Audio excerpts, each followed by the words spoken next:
Hello everyone, this is a quick compare video for two PCBA for how to influence the audio quality.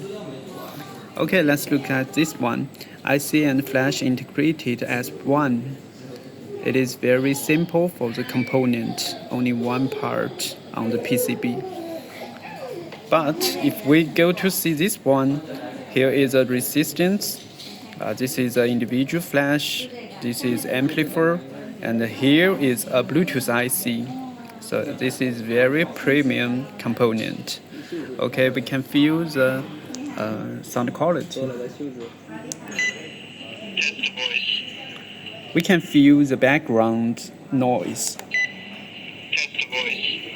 Okay, if we test this one. Test the voice. Test the voice. It's very clean for the background. So the resistance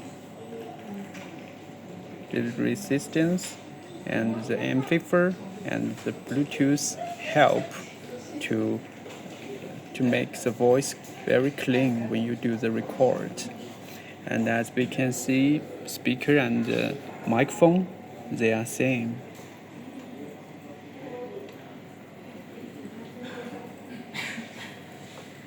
So that's why this one is workable for the premium package, and for this one it is used for cheap greeting card.